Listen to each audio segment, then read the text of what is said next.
So Hakim, I'm about 70% settled, bro. Yeah, Yeah, I got a couple of boxes to unpack, and then you know, I'm good. nice. Yeah. Yeah, we got to find where we're going at the end of this.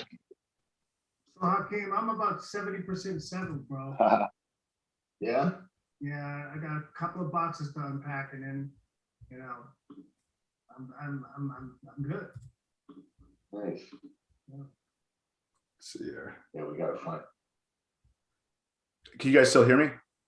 Yeah, I can Yep. hear you. Okay, cool. Because there's like a little bit of an echo. There's a delay on the YouTube live stream. So let's see. But I'm gonna go ahead and shoot this email out real quick. We should start seeing people trickle in. Hey, Justin, I think I asked you this. Is it cool if we had a guest or two, like one of our composers or something like that, join Yeah, absolutely. on Thursday? Yeah, definitely. Okay. 100%. Yeah, it's kind of like whatever you guys want to do. If you want to have some guests on, that would be cool. Okay. I think people would really like that. This could be cool for Drew, Hakim. Yeah.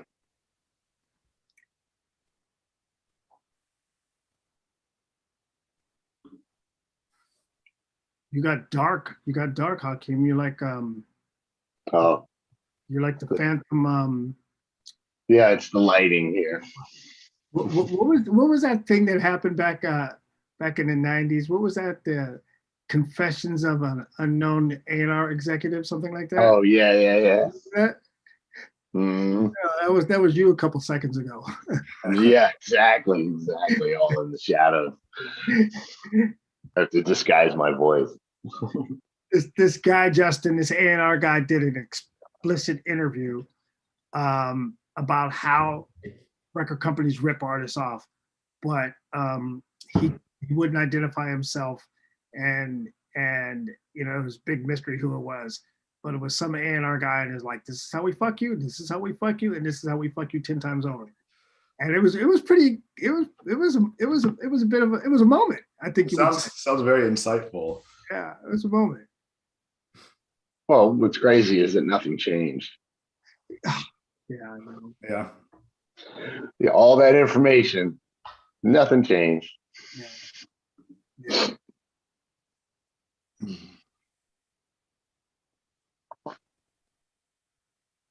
See, so just sent that email out, so we should see some people trickling in here soon. Okay. Cool. I might have some bandwidth issues here, so I might turn my camera on. Okay.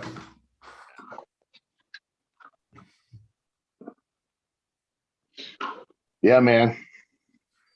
So I've been doing these rooms called the Music Biz Red Pill Sessions. You guys definitely got to get in there, man. We're starting to pick up steam.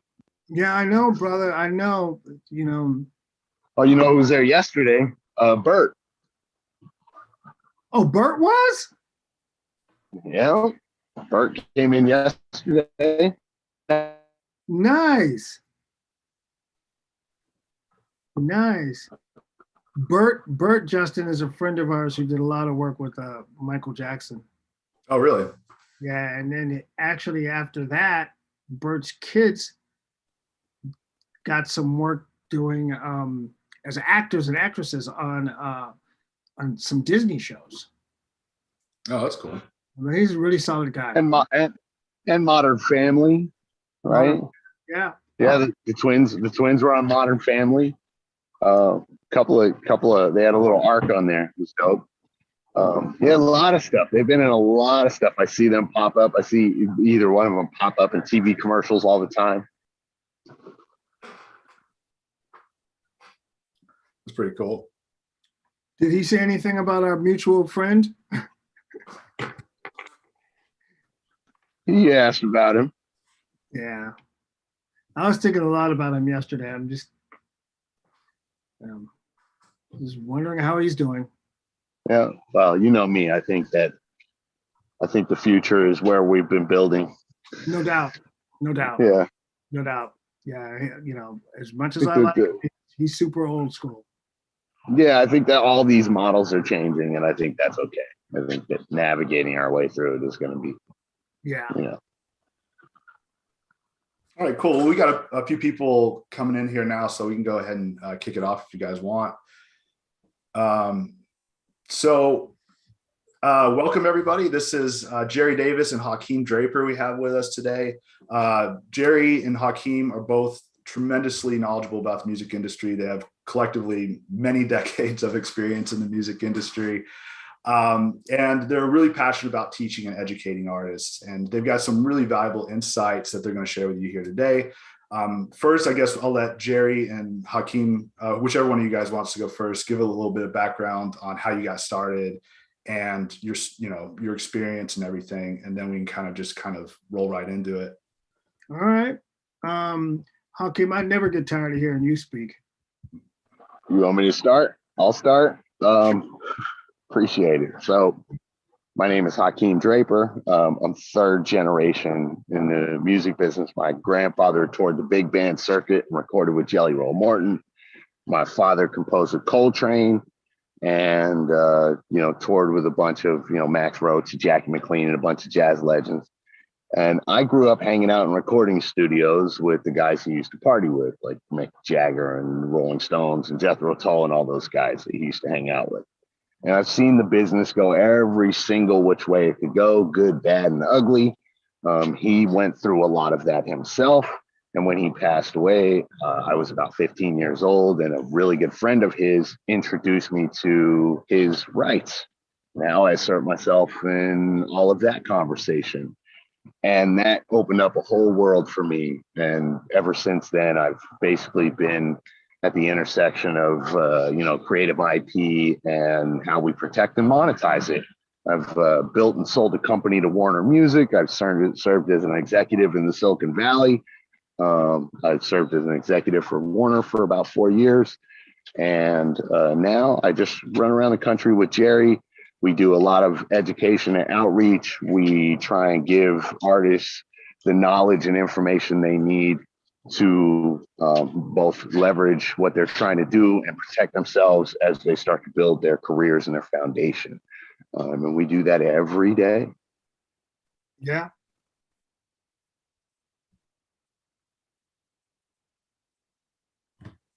Go ahead, Jerry. Yeah, go ahead, Jerry. That's me. That's me. I don't know what else I could tell. I could share a little bit that in 2015, 16, I left Warner because I couldn't get them to take blockchain or cryptocurrency seriously.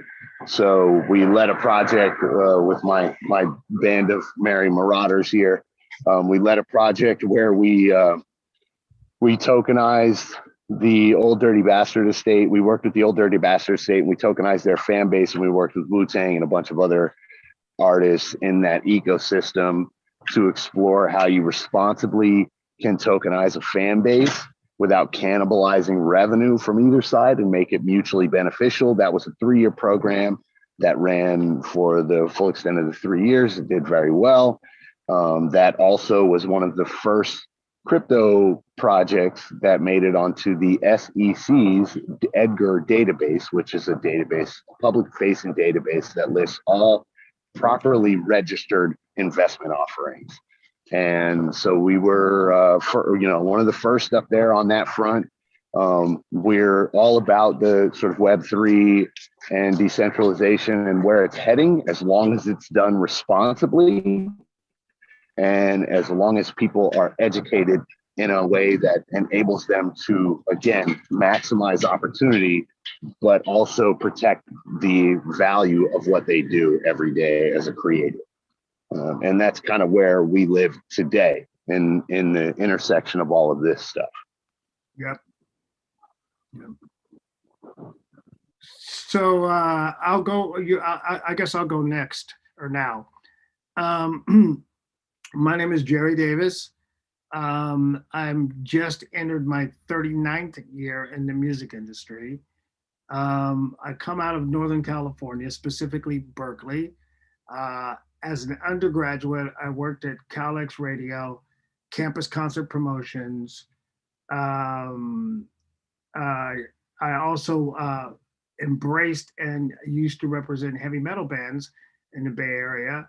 And that pretty much led me to relocating to Los Angeles once college was done. And while I was trying to get work in the metal business, all these opportunities kept, you know, coming to me in hip hop. And so I begrudgingly started working in hip hop because I wasn't getting any offers in heavy metal or hard rock. And it worked out well because I was able to pursue both mutually. Um, Hip hop pretty much, paid for my interest in heavy metal. So I have an eclectic taste in music, wide range of stuff. My career highlights include working at Famous Music, or a division of Paramount Pictures, which publishing. I then also worked briefly at Capitol Records in marketing, but the real pillars of my career came as a membership rep at ASCAP, where I really got into the academic and the educational parts of the music industry. And it was through teaching that allowed me to promote the ASCAP brand, and it was highly effective. When At about that time, and because of my interest in hip hop, I was literally standing at ground zero when West Coast rap exploded. And all of that led me to having the first hip hop label at Interscope Records. A lot of people think it was Death Row, but it was actually me. And I was there for a couple of years. And then from there, I landed what was my dream job. And that was working as the head of music at Fox Sports. It was a position that I held for 16 years. I revolutionized a lot of sports music and did a lot of really creative things. And I guess that's the sum of it. About, I think it's probably 6 years now, right, Hakim? We met, and we just started figuring things out. And now we kind of have a way about working with artists, and we listen to music every day. Hakim and I listen to music every day. We're constantly going back and forth regarding music multiple times a day. But one of the things that we're at a point in our career now, at our careers, where we choose to work with people that we like. If you're going to be a problem, or if you're not going to do your homework, or if you're not going to study, if you think becoming an artist is being a diva is part of becoming an artist, we thank you, but no thank you. We got the t-shirt, we got the hat. We do not want to work with high maintenance people anymore. We want to work with people who are very, very serious about developing their back office and growing as much as they can, not only as an artist, but as a professional. Awesome. Well, yeah, again, for you guys that are just tuning in, Hakim and Jerry are super knowledgeable guys in the music industry. They're really passionate about educating. They both have a tremendous amount of experience, so definitely listen to what they have to say. One thing that you mentioned, Hakim, that I want to circle back to a little bit later. At first, maybe we could start with some stuff that might be, a little bit more applicable to people that are really just getting started. But I definitely want to talk more about the future of the music industry and blockchain and crypto. Mm-hmm. But right out of the gate, one of the things that I would like to bring up is something we had talked about previously, and that's the difference between the music industry now and the music industry the way it used to be. And so one of the questions that I'd like to ask is, well, how do artists stay independent? And I guess, should artists stay independent, in your opinion? So I make a distinction all the time. So I would less concern yourself with independence. What I tell artists they should concern themselves with is ownership. And so the difference between the two is very important, because there's a distinction between being signed to a label and doing business with a label. And so that distinction is a very important distinction, because being signed to a label, you're basically, your name and likeness and assets are owned by the label, and you kind of become an employee of the label, for lack of a better term. Not even that, you're a contractor for the label. So it's very important. You know, Jerry mentioned the back office. So what's very important is that you understand how and where your stuff is being monetized, and you build up a solid foundation financially of sort of how and where you monetize, where is your information. And you have to work very, very hard in today's climate to own your relationship with your fans in order for that to be effective. And if you can do that, then you can be in control and own your stuff as long as you want. And you can even do business with major labels. And I use Khalid as a perfect example of that, as someone who built his foundation off of being able to own the door at the venue for $1,500 or whatever it was, and then curate the event, and then start to curate his audience and curate the experience and sell merchandise and build up revenue. So they didn't have to answer the phone when the call started coming to, hey, we want to sign you. They didn't, in fact, start answering the phone until that call changed to, hi, we'd like to talk to you about a joint venture. Yeah. Yeah, I think it's really valuable to think about things in a different light from what most people are probably used to. They think that they're supposed to, you know, get big enough to where they get noticed and then sign a deal with a label. And then a lot of times they end up getting screwed because the deals are bad. But what you're saying is to, rather than sign with a label or sign, you know, to a label, do deals with labels. And that's very much a possibility nowadays. Yeah, it's probably more possible than actually getting signed in the traditional way now. And listen, it takes a little longer. It means you have to work a little leaner for a little bit longer.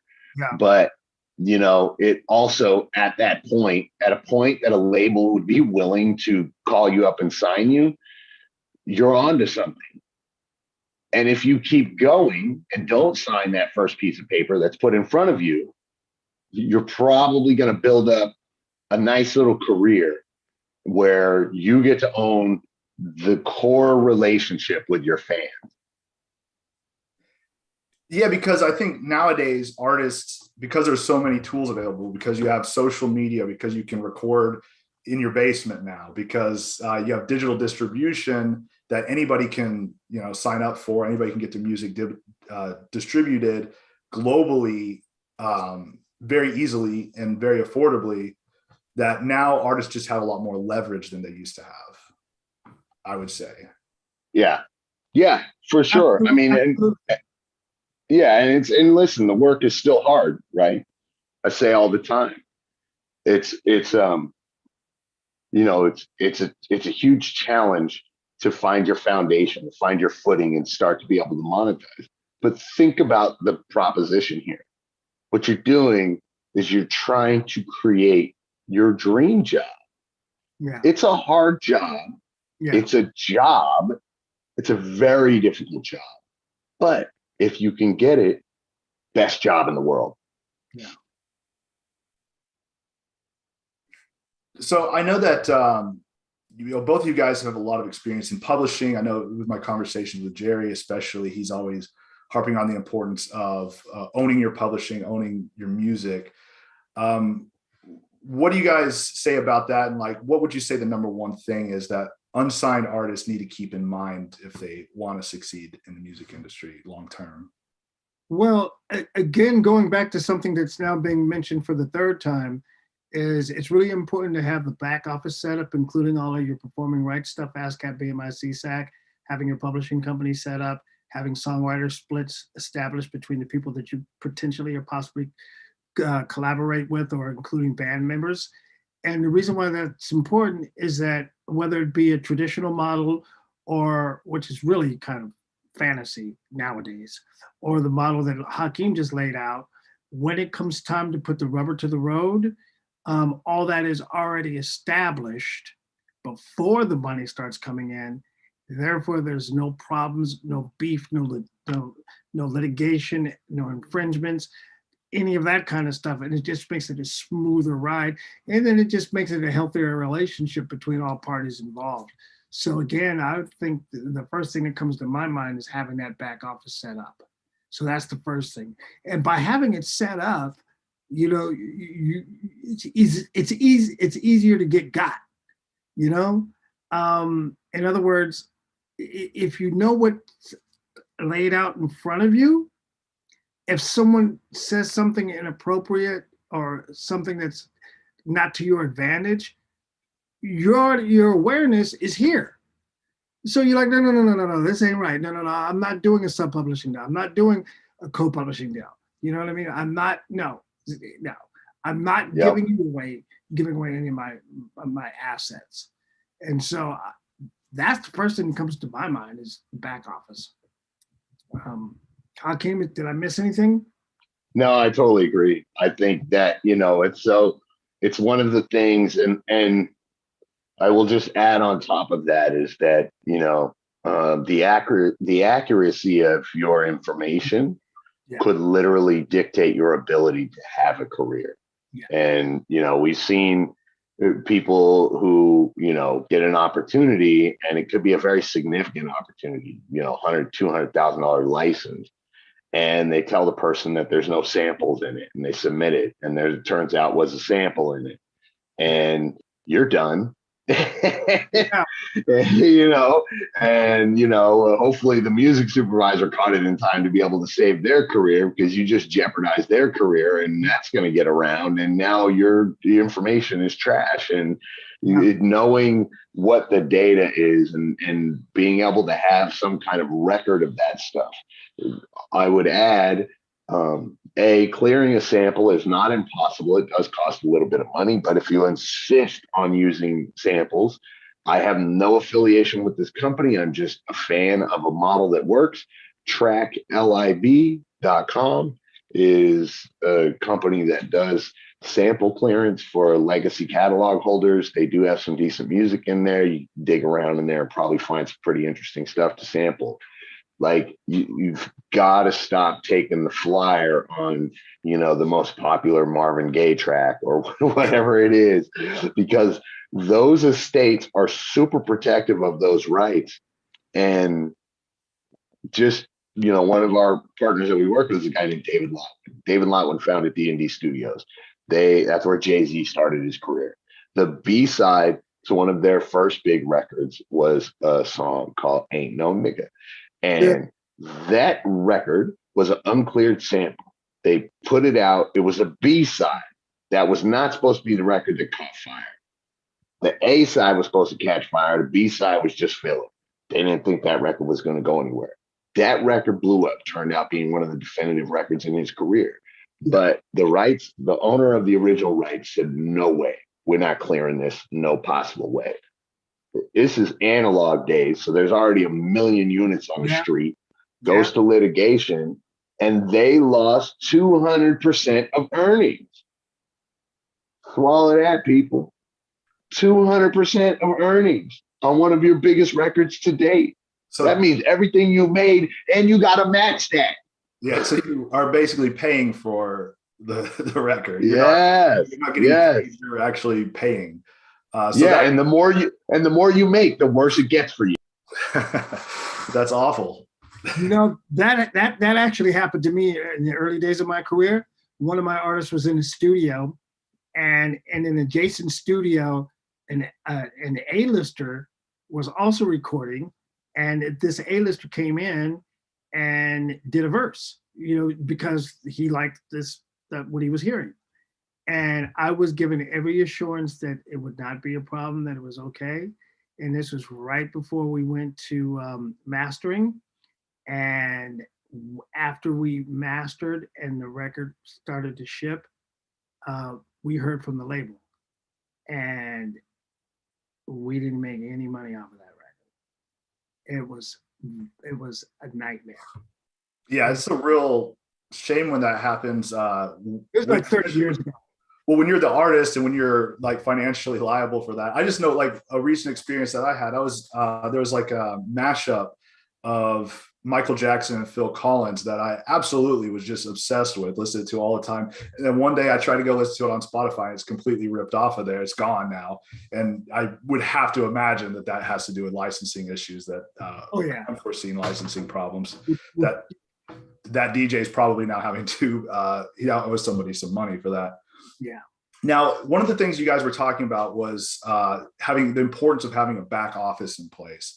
And I know this is something that you guys offer, but can you give, because I know like a lot of artists are probably in a position maybe where they're just getting started. They don't really have the resources to hire somebody right out of the gate, but maybe you guys can give some tips on what an artist can do to get that process started. Like what would be the first thing that they would need to do, assuming that they're at an early level and they're just not really able to afford to hire somebody to manage all that sort of stuff yet?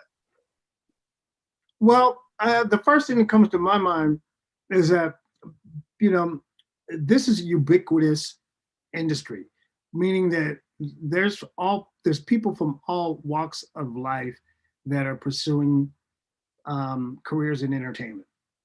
And I say that to say that, yes, it's show business, meaning entertainment, meaning music.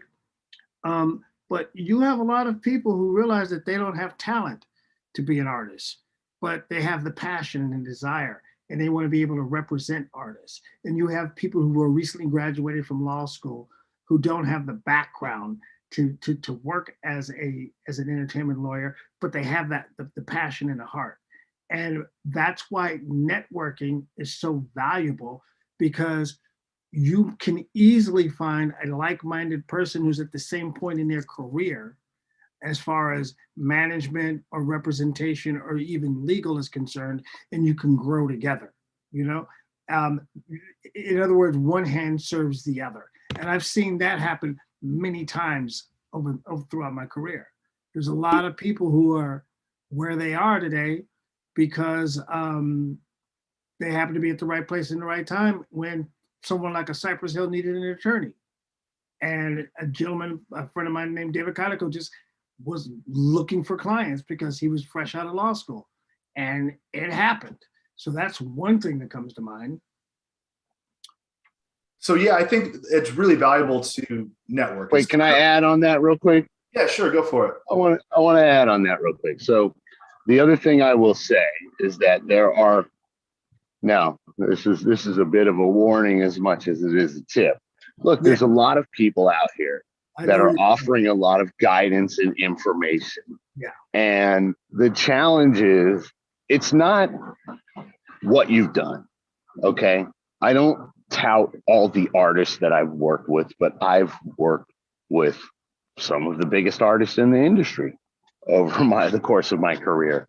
But I don't go around and tout them, but a lot of people go around and tout every little artist they have any kind of connection to, but they don't actually have real world practical experience. So one of the things I'll say is that blogs like yours that have real information, it's real valuable, real world practical application content where you can start to learn about some of the functions and some of the mechanisms within this space. And then, you're going to find pockets of people. I do a room on Clubhouse every Monday through Friday for about an hour where I literally just do an open forum and share a lot of information, because here's what I'll say. You don't need to rush, but you do need these things in place before you start putting your music out.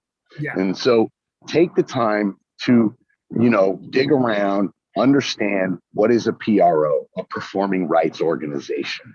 What territory am I in? Which one is if you're in North America, you pick one or the other of BMI or ASCAP. Those are the two. If you're in a different country, you're going to find your country, your territory's performing rights organization. GEMA over in Germany, and there's the SOCAN, and there's all of these different organizations for different territories. So in the territory you are in, you need to pick one performing rights society or organization. That's, again, here in the States, that's BMI or ASCAP. One or the other, not both. And you need to register your works there. And that is the beginning. Your distribution through wherever you're going to, DistroKid, TuneCore, CD Baby, any of the other alternatives, does not count as that registration. It does not facilitate that registration. It doesn't come along with that, no matter how confusing they make the fine print. It does not include that. So that is your responsibility. The reason that that is so important is because that registration on your performing rights organization or society is where Spotify and Apple Music and all the YouTube, everybody, that's who they pay. They pay who is the track registered to, who are the rightful owners of the track in the performing rights organization, the performing rights society. That is where a lot of your royalties will go. So especially when you get into sync licensing, and I did the music placements for a film last year called 645. It's a psychological thriller film. Awesome. Placed all the tracks in it. Bunch of independent artists, all independent artists. I didn't use a single major in that thing. And that got a theatrical release mid last year.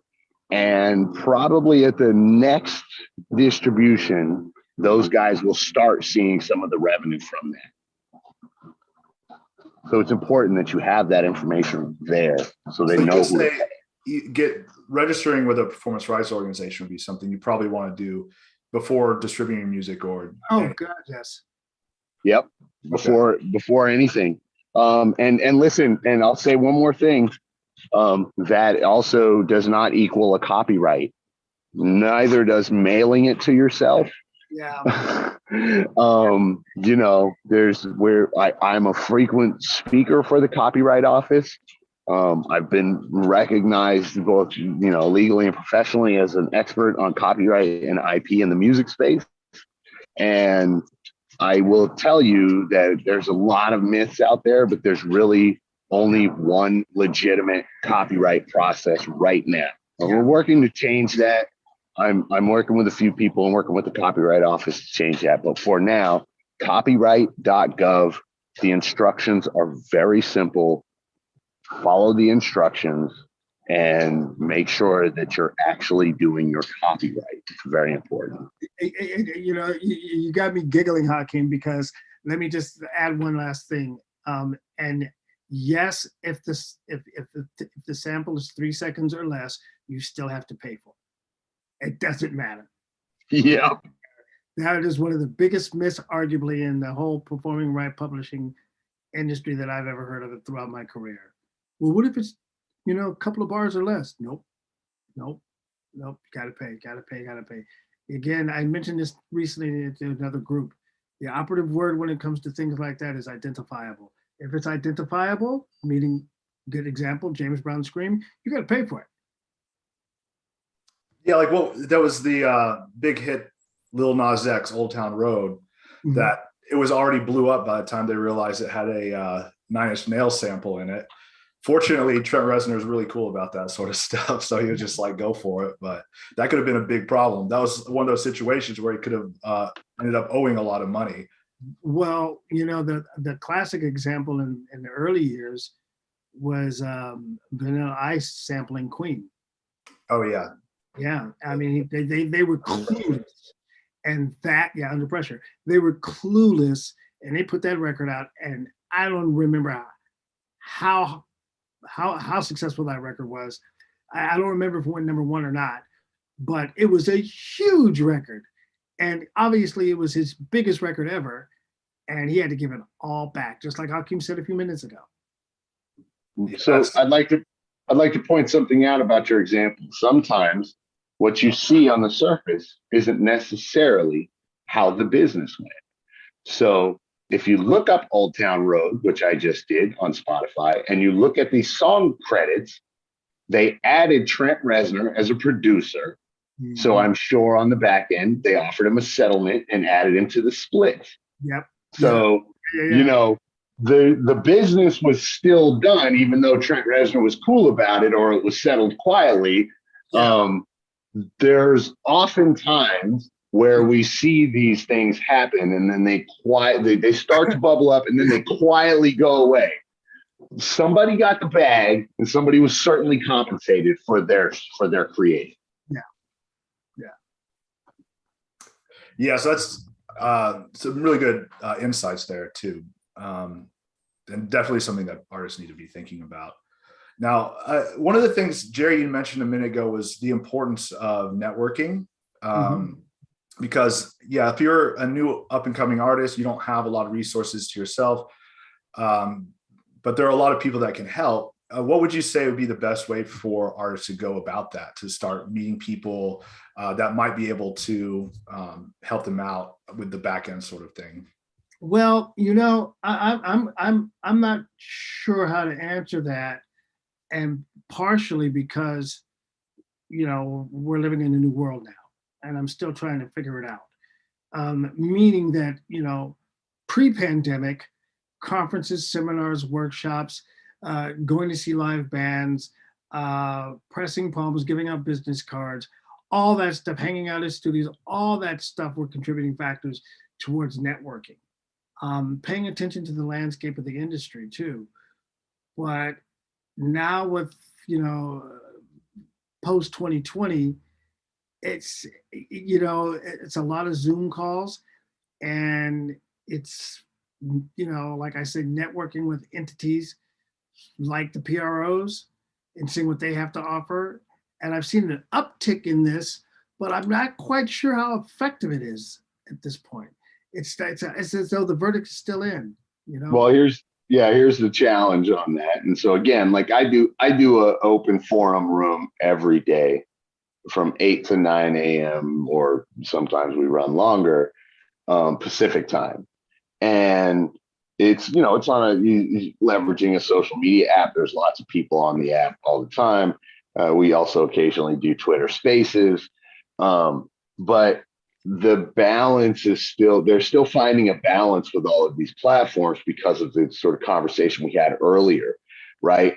There's, on our rooms, we had to stop offering the replays for people, right, because our content was being clipped, put into other people's master classes, and then sold to people, the same people we're trying to reach by providing an open forum platform for people to both ask questions and, potentially have the opportunity to network. Yesterday, there was a, songwriter and Michael Jackson collaborator, whole, huge career. Roberto Noriega was in there just as a listener, and he came up and joined the conversation, and a brilliant opportunity to for other artists to network and connect with him and ask questions. Today, just out of the blue, we had the VP of International for AWOL pop in the room, and we had a 45-minute conversation about where they're at, what's happening within AWOL, what's going on with their artists, what are they looking for, what are they doing, what is their process, what do they think about Web3 and decentralization. This forum is still finding its footing, all of this new stuff that's happening, and it's still live events, and there's still going to be other, indie film festivals is a great way for people to start building a network. Go to indie film festivals if you're a musician and connect with filmmakers and say, even if you don't have a lot of money, I'd like to help do music in one of your films. You can start building yourself up relationships and catalog. You don't know where people are going to wind up. Yeah.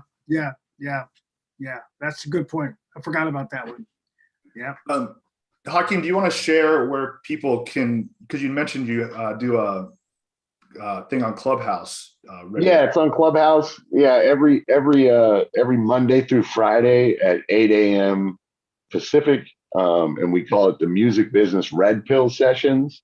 We're in a larger group called Blockchain Gospel, and the ethos of our greater community is really about a safe place for people to get educated on everything that is, has to do with all of this creative and music creative stuff, especially just basic rights and knowing how and where to assert your rights. The stuff we covered here today in the Q&A. We get into the nuts and bolts of some of that. Sometimes you can ask a question. It's, oftentimes what we do is we'll, again, like today, we'll have a surprise special guest and we'll have a 45-minute one-on-one conversation. And then you might have 15 minutes to do a little Q&A. And then we're pretty much wrapped up. But it's a place where people can make a connection and can certainly ask almost any question. We have a philosophy, the only stupid question is the one you don't ask. So, if it's what the hell's an NFT or what the hell is this technical term, or how the hell do I get a copyright, or what's a PRO, or, there's so many technical terms in this space. Yeah. Don't feel like you're underwater or behind because you're not aware of all of them. It just takes time to come to understanding with how layered the systems are that you need to be able to participate in to monetize what it is that you do creatively. And from time to time, you might hear somebody like Mark the 45 King or an artist that Hakim and I work with named Frost, who will, ask for feedback from the track, and we'll listen to it and do just that, provide feedback. So I don't mean to cut you off, but there are a lot of questions coming in the chat room, in the chat box here, and there have been some questions about marketing and exposure and how to use social media. I know that Hakim, last time we talked, you had some interesting ideas about using social media effectively. Yeah. So listen, here's what I want to say about this social media stuff is, I think the first thing, the most important thing is to understand where you sit in the value proposition of these ecosystems. Okay. And so what I mean by that is that Spotify's main directive is called TSL, time spent listening. So if you drive your fan to Spotify to listen to your music, and Spotify is going to do whatever they can, they're going to target and algorithm the hell out of them with any music they can to try and keep them sticky in that system. They don't really care that they came in through your music. So it's very important to understand your position in the equation of the value proposition if you're ever going to understand how you leverage what you're doing against the algorithms and the sort of broader manipulation that happens with stream farming and things like that. The effect you need is not the same effect that a top tier talent out of a major label needs. In fact, yours is quite different. You need your ratio to be healthy, and the ratio between listeners and streams and listeners and followers. I think the other thing that's important to understand in all of this stuff is that the numbers that everyone is looking for. Okay. So we talked about this before, but the major labels say, oh, you need 30 million streams, but they don't actually care about your 30 million streams. They just know if you get to 30 million streams, you're going to have all these other metrics that they can look at, because what they really want to see is conversion rates. So they want to see from the numbers that you have on the surface of your streaming, how many of those people bought a t-shirt from you, bought a sticker from you, bought a ticket from you, purchased something from you. How many of those people have converted to a transaction? That's what the entire industry needs to see. The promoter that you need to help you, he needs to be able to see that you can create conversion. So don't focus on getting the biggest numbers. Focus on getting organic numbers. Focus on getting finding your people and really figuring out what is the best way to engage and connect with those people. Now, be a little long-winded here sometimes, but here's kind of one of the evolutions that's happening as we speak. There is now a solution to the social media / audience side of this. So right now, in looking at the value proposition of where you lie, where your value lies in the social media equation, you drive your fans to social media, and then the social media giants monetize and aggregate your fans and your fan data. But you don't actually get to own that relationship because you have to promote your posts in order to cut through their manipulated noise just to reach your people. So that's not a relationship you currently own. And we're seeing in Web3, we're seeing people start to challenge this whole paradigm.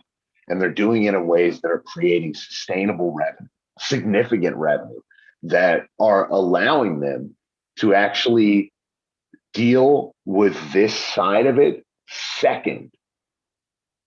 And they're finding their hardcore fan base, their true connected resonance, this diehard clique of people through this sort of Web3 and NFT stuff that they're doing. And that is creating enough revenue for them to be able to sustain and grow their overall brand. And then they go back and they come back and they deal with the streaming. And the streaming stuff we'll have to get into in the strategy session that we have coming up on Thursday, because that is much more deeper strategy. And I will absolutely lay out a couple of our sort of methodologies that we have used over time that have proven to work over and over again, and just building that organic initial stickiness in the sort of Web2 ecosystem framework of streaming and all of that stuff. All right, so just to recap on the strategy session that Hakim was just mentioning, this Thursday at 11 a.m. Pacific time, 2 p.m. Eastern time, same time that we did this here, we are doing a live strategy session where Hakim and Jerry are going to actually get into the nitty-gritty details of how to actually implement some of the stuff that we're talking about here. I'm going to put a link in the chat box. It's jammob.com/live. This is a paid strategy session. We kind of want to limit it to, we want to limit the number of people in there because this way, we can really get into the Q&A and answer a lot of questions and give people real practical, actionable advice for their situations. If you got too many people in there, it kind of can be a bit of a mess. But you can register now, jammob.com/live, and use promo code LIVE10 to get an extra $10 off that session. So this is only going to be live for you guys that are watching right now. That promo code is only available for you guys. As soon as this session ends, that $10 discount is going to go away. So go ahead and sign up now if you're interested in learning more about how to actually build your career from scratch from some guys that really know what they're talking about and have some real practical, actionable advice and experience doing this. So anyway, that was just a quick little segue there. But also one of the things, okay, so maybe we can answer a couple quick questions before we move on to I want to ask about. So I noticed, one person was asking, what's the point of filing copyrights if the Library of Congress does not enforce the copyright law? I'm going to say it's not really the Library of Congress's job to go out and hunt people, but if somebody discovers that you are using their music, then you can be, there could be problems with that. Yeah. Real world example, real quick. Real world example. I've produced a bunch of music. I had a big old catalog, and we were out. I think we were even on vacation or something, and we walked into a business and literally heard one of my beats playing overhead, and went, "Huh, that's odd. How'd that happen?" And because I had filed my copyright, and because I had my back office in order, I was able to go track back and figure out where they got it from. And it wasn't unlicensed use. and I was able to enforce my copyright, and they had to pay me. So that's why you file your copyright. So if you need to enforce it, you have that backing, because without it, the courts don't care. And listen, that entire ecosystem will be challenged. It's being challenged. It's happening slowly. I'm involved in a couple of projects we can tell you about, or follow me and I'll share a little information, or hit me up directly. But there are challenges coming to that space, and I agree with you in your frustration of their lack of utility for what their function is supposed to be. Yeah, I think that's all like really good stuff to keep in mind, is that you're filing the copyrights so that you can enforce them if needed. And then also, I mean, this might be like I don't know how often this, this type of thing comes up, but if you,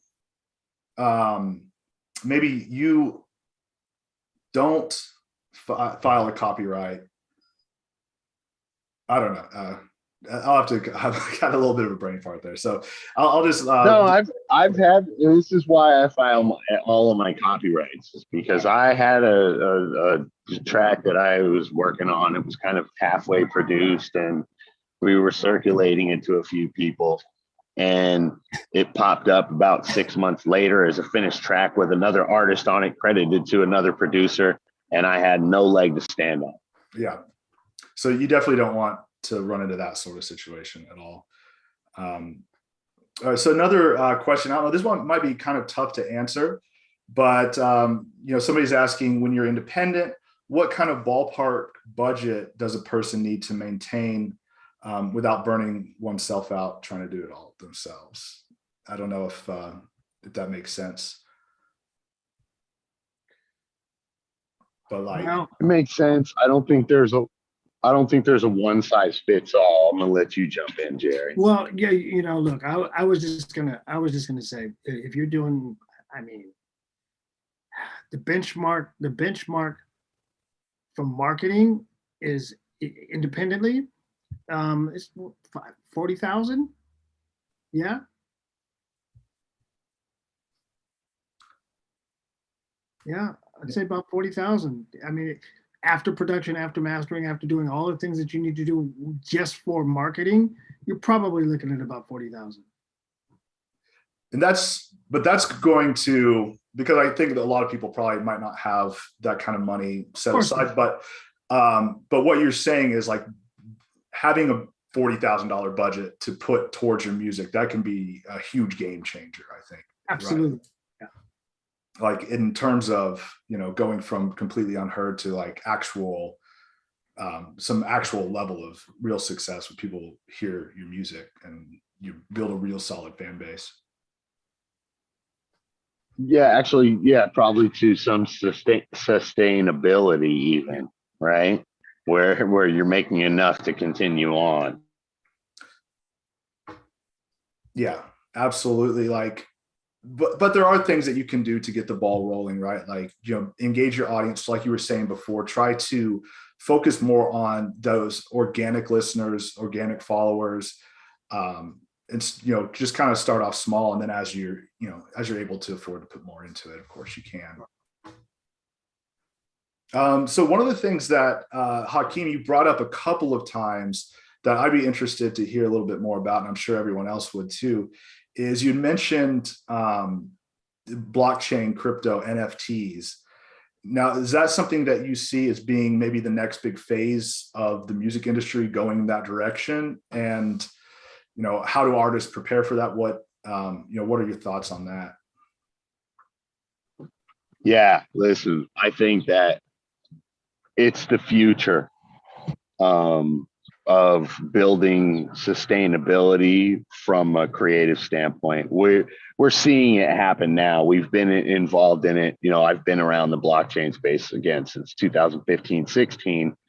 And what we've seen, happen over the last year and a half, just inside the communities that we move within, are artists that are building up sustainability and independence. And, you know, when I say that, I mean, you know, they're making 10, 15, 20,000 a month off of doing their music as NFTs. They're only now starting to go back and look at, okay, well, I guess maybe I'll put this up on streaming for everybody else. But they're working directly with these fans who are engaging with them and collecting these pieces and this music to sort of help build their future and their roadmap of how they're going to be able to grow and take this stuff out live and do all the cool stuff they're going to do. So, you know, we certainly live at the forefront of that space. And the one thing I tell people all the time is that right now, if you're really just looking for a definitive, what's the difference between that side and this side of the industry, this side, the value proposition is everything is going to require a financial investment. On that side, it's an investment of time. You need to spend a little time. You need to be patient.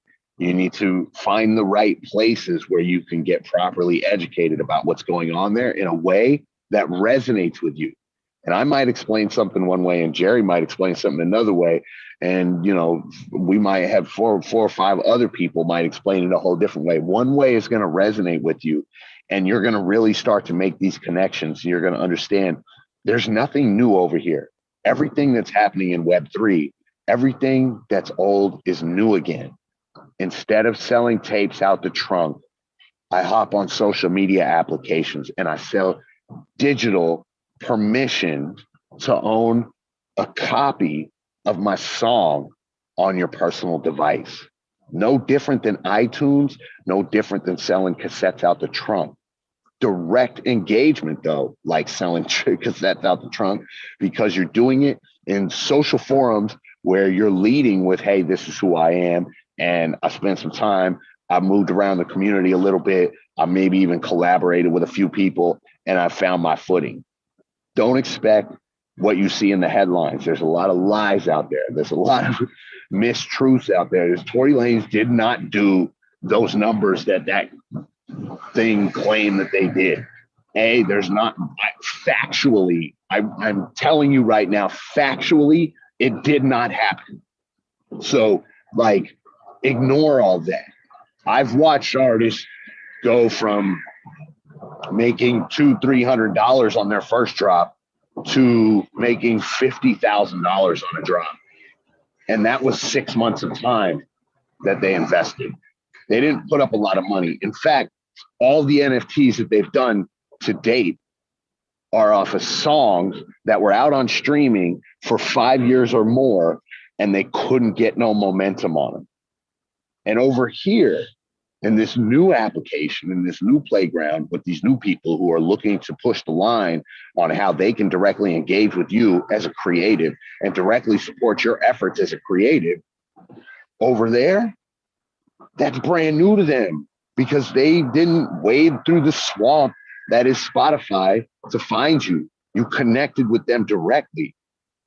So it's a look, I'm involved in some projects in that space. I'm very passionate about what the technology can make possible for people. I am also very cautious, and I urge everyone, as you move into this space, don't rush, move diligently, and make sure that you've asked the questions enough times to enough different people to where you are comfortable with your understanding of the functionality and of the answers. There's a few things as you get into that space, you're going to learn about wallets and this and that. Just take your time. That's so you talk about Web 3.0, just for some people that might not be super familiar with that term, can you clarify what that means? Sure. So true sort of Web3 ethos is things are built in a more decentralized manner. And what I mean by that is that there's not a lot of room for gatekeeperness or ism or whatever you want to call it. There's not a lot of room for funnels. It's a direct engagement, decentralized ecosystem. So that means that the functional tools that work in that space are not actually owned by a company, but owned by the people. They're developed by a core of people that develop in that. They are, approved by consensus. At the same time, what that means for all of us is that as this technology gets more robust, and again, we've developed a platform for NFTs that really caters to the music side, because we know that, more importantly, well, as important as selling an NFT, you need the data that comes with the fans that engaged with you. What fans did they bring in? What is each fan sort of ring of influence? All of these things that are so important. So now you get to have and own all of this data. It's not left for third parties to aggregate and monetize like the value propositions we talked about earlier. This is now for you to curate and monetize. And so, when you look at things that are decentralized, and this is where we make a really clear distinction. So did the partnership with Warner Music, and they're the ones who did the Tory Lanez thing. And that company isn't actually selling NFTs. They do something that's very, very shady.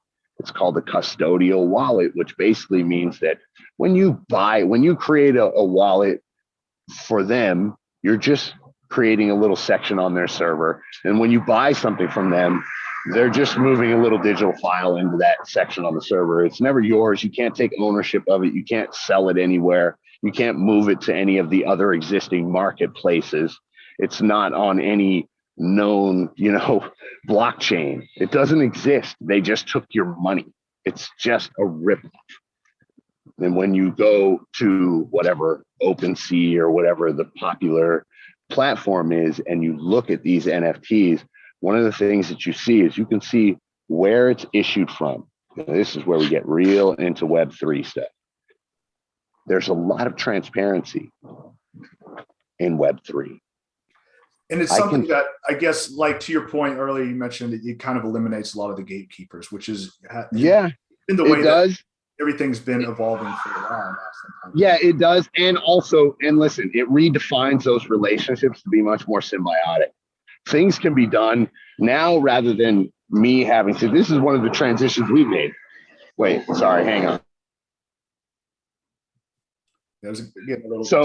Sorry, yeah. One of the transitions we made was we no longer manage acts because we don't need to, because in Web3, the generic role of a manager doesn't really exist, because it's about you putting in your time, your investment of time to get familiar with the community.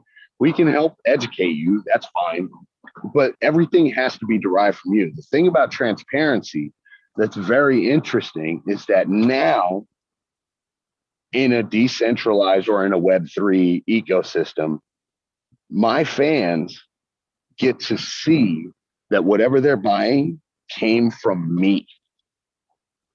They can see it because it's issued from my wallet address, which is attached to my profile and all of my information that I have out there.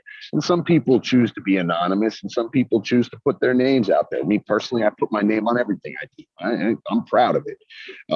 So that's one important distinction to know, is that what it really enables is once that connection is really able to be made, there's no going back. Now, the beautiful thing about it is everything that I did as a manager, where I required to have you in a long-term contract, now I can do on a per project basis. And we put our splits right into the smart contract, which is where the NFT is minted on. Boom. Now that's permanent. We can go our separate ways. The project is out. We sell it as much as we can, and all of the splits are automatic. I don't have to hold your money, and you don't have to hold mine. I don't have to administer your revenue. You don't have to administer mine. I don't have to account to you, and you don't have to account to me. All of a sudden, we've now streamlined so many of the things that it was the whole reason as a manager I needed to have you in a long-term or a year or multi-year option management deal, is because we would do a deal. And for instance, there was an artist we were working with. At the end of 2019, last quarter of 2019, I did $285,000 in licensing for her. That stuff is just now getting settled out. It's been getting paid out over the last 2 years or whatever it's been, 3 years, incrementally by royalty distributions and by settlement, terms in the record contract with her label. So all that stuff that used to take all that time, now it's in a smart contract and it happens the moment the transaction goes through. It's a wrap. Yeah, I think so. Like, there's a lot of, it's kind of hard for people to wrap their minds around the Web 3.0 and NFTs and crypto at this point, I think, because it's such a new thing that's just now become, even though like blockchain technology has been around for more than a decade now, it's just now becoming mainstream enough where people are starting to understand it. But I understand that some of these concepts for a lot of people that are listening might seem a little bit difficult to grasp because we're just not that familiar with it yet. But I think the point that, and you can correct me if I'm wrong, Hakim, but I think that kind of what you're describing here is like in the same way that, back in the 80s, 90s, it was a lot more complicated to write, record, produce, and distribute an album. Now, because of all the tools that are available, such as like home recording software, digital distributors, now it's easy for anybody to do this on their own without the need for a label or anything like that. And kind of the back end that we were talking about before with somebody that manages your publishing and all that sort of stuff, the way things are going and is that NFTs and this type of technology is going to streamline that type of thing, like the copyrights and the publishing, royalties, licensing, and all that, in the same way as maybe like the digital distributors have streamlined that distribution process. Or yeah. Look, I'll say two things. So one, you're right, and I get. I've been so deep in this space and working with so many artists that have been really finding their footing and seeing inside of these success stories that are real life examples of people that, I forget that a lot of people still aren't aware of what's happening over there. So it's one of the reasons I hold that room. So please, what I urge anybody is if you have questions about that stuff specifically, like just start with those rooms that we do, or anything in that group really that we do, and that's what it's there for. It's you don't have to rush. Again, this is like the PRO stuff and the copyright stuff.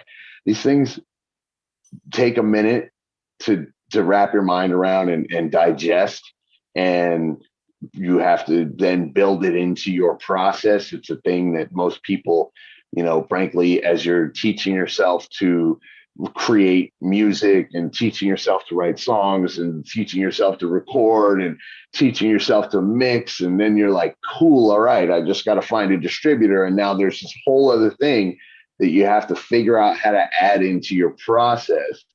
I get it. That's why we speak as much as we can on these topics and, do as best we can to make ourselves available. And can you remind everyone again what the Clubhouse room is? Yeah. So the Clubhouse group is called Blockchain Gospel.